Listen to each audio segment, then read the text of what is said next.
welcome back. In the chat, you can just share what resonates with you from Riverside, and let's hear from you, the audience, before we continue. Anyone, please feel free, or you can unmute yourself actually to share. Any thoughts from Riverside? What are your thoughts from what she shared about redesigning? Yes, Hanu Baba.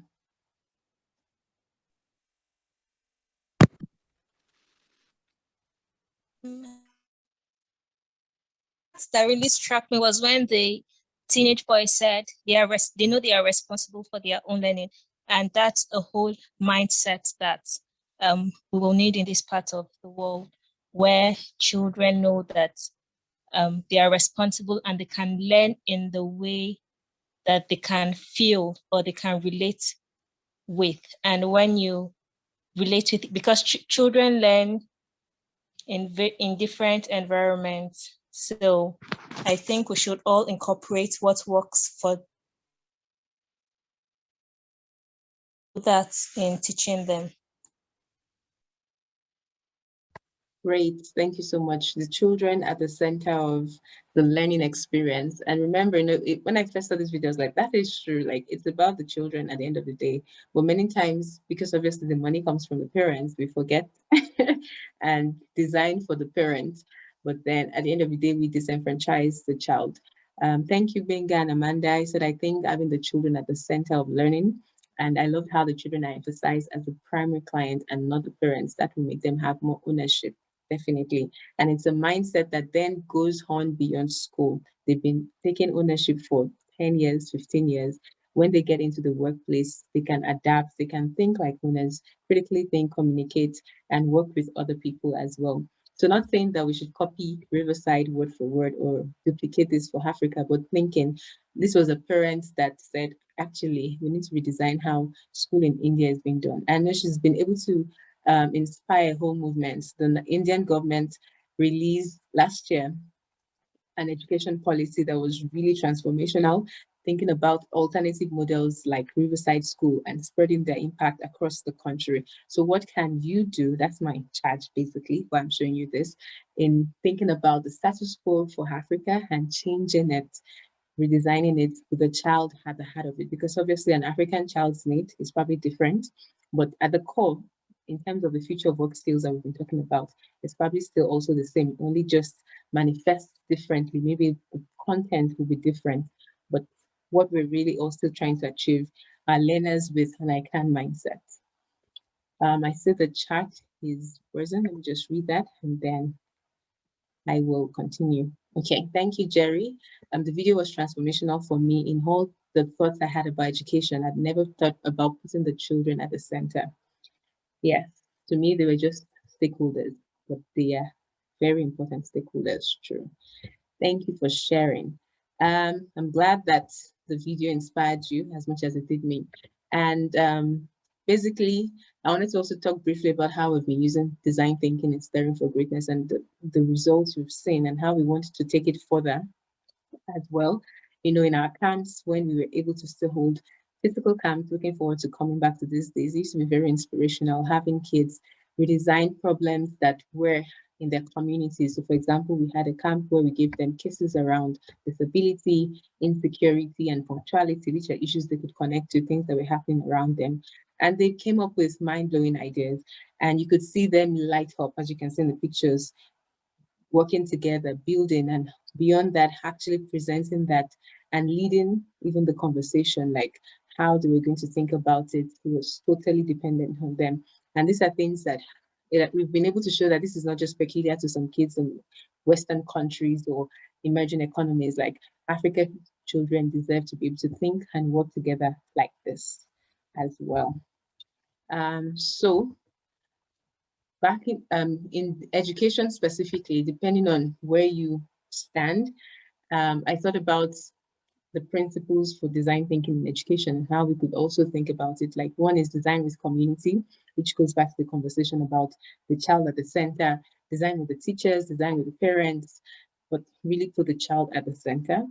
Designed for relationship. There should be opportunities for children to actually engage with people. Like learning is about, life is about people. So it shouldn't just be grades and grade books. At the end of the day, that's all they know how to do. They're shy to speak. They're shy to share their thoughts. We need to design for relationship and design for assessment. We need to rethink assessments. Like it needs to go beyond grades. How else can you check that someone is learning and acquiring skills without just taking a test? I'm sure there are different ways of authentic assessments that Africa needs to begin to explore.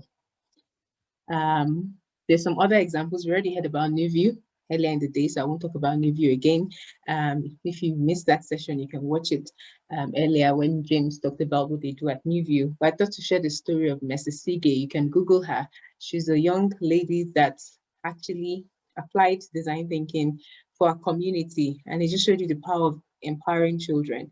You know, the elephant poaching in Kenya, and she designed a device that helped stop that, or at least reduced it for our community.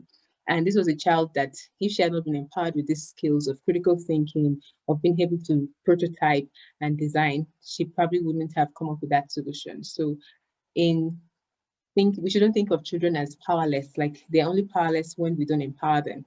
So when we give them the right set of tools and skills, you'd be amazed at the kind of solutions, because they're carefree, right? They don't have all the burdens of bills that we have. So they can see like trash and think, oh, why don't we come up with this device that can help us sort out trash, or sensitization, or make advocacy better.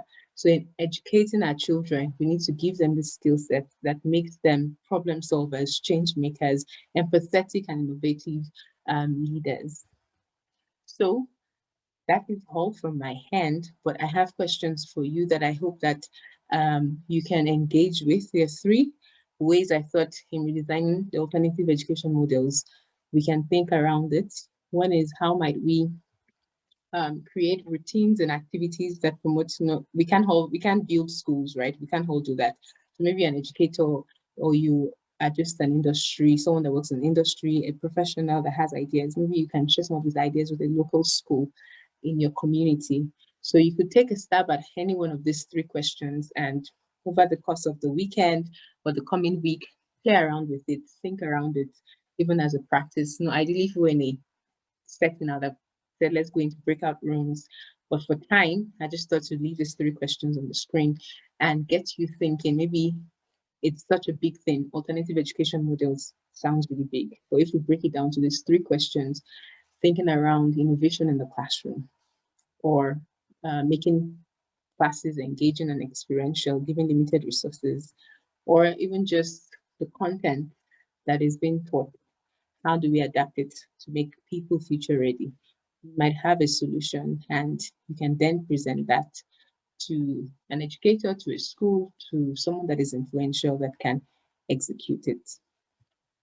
Finally, the pitch competition. Just going to show you, this is what the output would look like. But I'm just going to stop now and go back to just explaining the pitch as a whole. But if you have any questions before I do that, please share.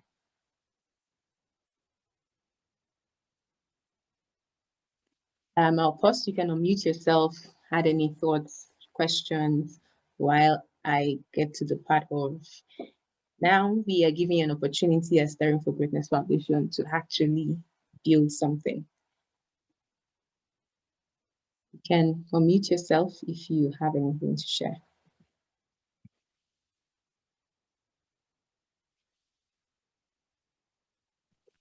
Good evening, everybody. Hey. Can you hear me? Yes, we can. Good evening. Okay, so while I was watching the video, it just brought to mind some, experiences from secondary school, and I just kind of saw why things like students being rebellious, just not wanting to conform to rules, why those things happen. It's just because we feel out of control, like everything is being done and you are having to, follow all the rules that have been laid down, and you feel like I don't have a say. So I think that we can easily now see the relationship between children not being at the center and how it is affecting every other thing. Yes, thank you. Great. Thank you so much. Definitely, I'm glad that that's the same thing everyone is taking away from that video, because it really struck me in seeing how that is so impactful.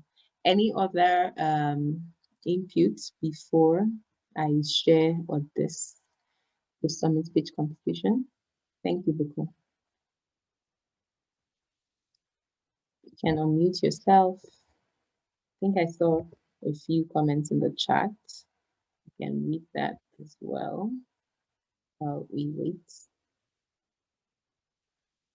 Okay, the chat is not open for me. Zoom is very interesting.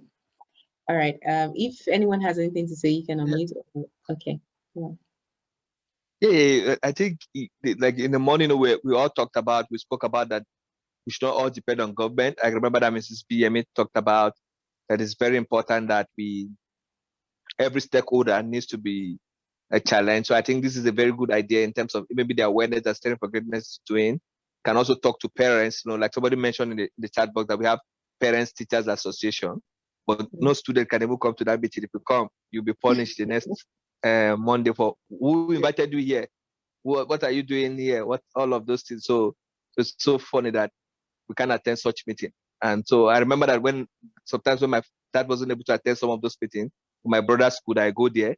Everything they're saying there is against. Since I was once a student, if I sit there, I totally disagree with everything they're saying there, but I can't really even speak up. But yes, I was only able to go because I'm just representing my dad for my younger brother. And you see that they don't really capture the view of the student. What they say there is what the teachers are reporting to the parents, and the parents are also attacking. Oh, those children are stubborn. They come home, they don't do this, they're failing.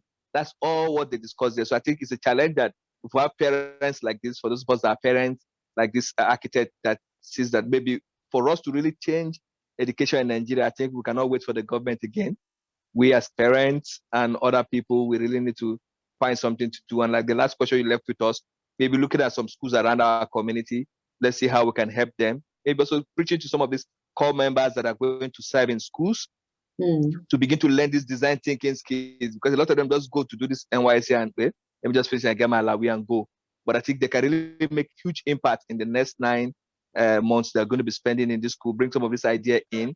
I know there'll be some resistance, but that's the only way we can change. We can no longer wait for government. So that video for me is inspiring, and I'm already even thinking, are there schools that I can adopt, or what are people that can even support and be able to work with? So that's my takeaway from. Thank you so much. Is there any other one before I do this? Anybody else? Can I help you read from the chat? I think okay, stuff from the chat. So since you can see it, let me read for you. Thank I think Miss. Let me read. So okay, so somebody's asking. Maybe I will just call. I don't know your title. I think Mrs. Uri Yomi said she totally agreed that the children should be at the center. She has never considered that.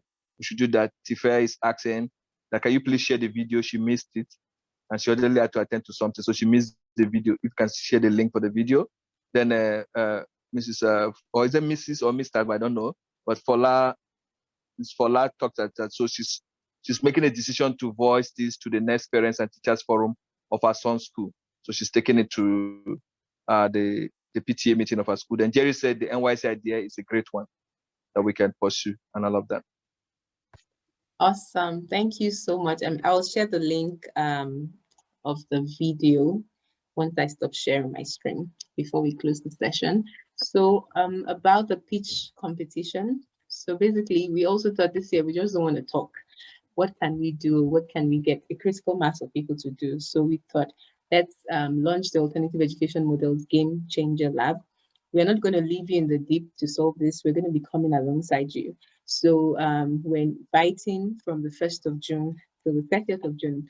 We'll send you an email with the links to apply for everyone that registered and also on our social media pages to address this question: how might we build sustainable, scalable, and relevant alternative education models for communities in Africa? If you have a solution, if you've been stirred from all the many things you've heard since yesterday, and that was why we were laying that foundation for this moment, we want to hear your ideas. Share with us these game changer ideas, and we will support you with seed capital, not a lot of money. We hope to do more one day, of 100,000 naira. and consultancy, but we're going to support you in implementing that winning solution. For the ideas, we hope for the proposal, rather, these are things we'd like to see. A clear understanding of the problem that your solution is addressing. You don't have to do everything. It could just be this old NYSC idea someone just spoke about, for example. Or how do you connect it to the problem that you have chosen to use it to solve? An understanding of the user. Remember, student-centered. It's really about the child. It's about the young people.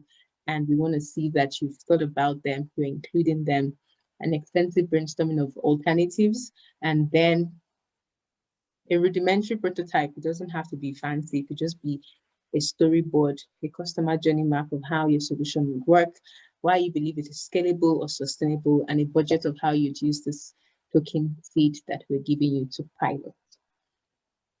So that is it. That was the big reveal that we had. If you have questions, please feel free to ask as I find the link to the video and share. NYSC idea, I think someone wants to hear your idea again. And we're saying in terms of working with core members that are teaching, to teach them some of these design thinking skills to incorporate into their teaching. You know, a lot of them are not trained as educators. And that's one of the sad things, that you make people to go and teach that they're not educators themselves. So I think one of the gap here we can help is that since they're going to spend 9 months, if sometimes a complete session with these children, so we are able to maybe somebody mentor them, coach them, and help them take this impact, and you monitor them all through that school year to ensure that they are applying whatever you are teaching them in school to impart these children, and it will change a lot of these issues. So they come to their class prepared, change the way the curriculums are there, just take the curriculum, adapt it into design thinking processes, and make the children to begin to think about real life issues and all of that. So that's just off top of my head. So we can, whoever wants to run with it and use that as your pitch idea and all of that, you can always maybe fine tune. And like Pusala said, there's going to be consultancy service to also support in doing that. And I think somebody's asking for the videos for yesterday. So maybe you want to tell us when the YouTubes are ready, we share it. Okay. Yeah. So they're on Facebook at the moment, on our Facebook page. You can follow us on Facebook to get them, but they're going to be on YouTube in the coming week once we've edited and getting them really. To know more about design thinking, we actually also do design thinking consultancies. We're happy to have more chat with you, Suriam, on that.